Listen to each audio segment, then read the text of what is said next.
C'est un lieu emblématique du patrimoine industriel troyen. L'ancien site de production de l'usine Vachette va être réhabilité en 150 logements. Les locaux situés rue de la Paix vont devenir des maisons. Côté rue Brulard, des lofts. Des résidences neuves vont être aussi construites et des logements accessibles aux personnes handicapées aménagés dans un but de mixité sociale. L'intérêt d'une opération comme ça, c'est de mélanger les produits et donc mélanger également les publics. On touchera à la fois les personnes âgées, des jeunes primo-accédants sans enfants, des jeunes familles qui s'installent avec 2 ou 3 enfants puisqu'on a des maisons qui s'y prêtent très bien. Donc le but, c'est de ne pas faire un ghetto, c'est bien évidemment de mélanger tous ces gens-là. Et la salle dans laquelle on se trouve, c'est un bel exemple de ça puisqu'on la conservera.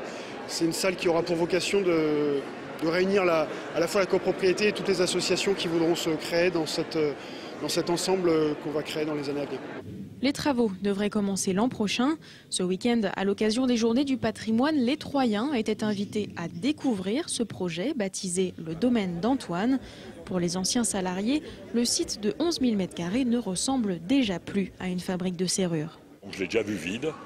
Bon, ça fait toujours une petite émotion d'avoir travaillé 26 ans dans des locaux sur toute la zone et puis de les voir un peu décrépits.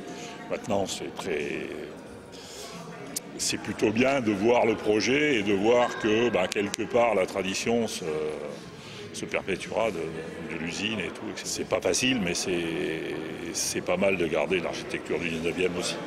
Car l'usine date de 1858. À l'origine, c'est une filature.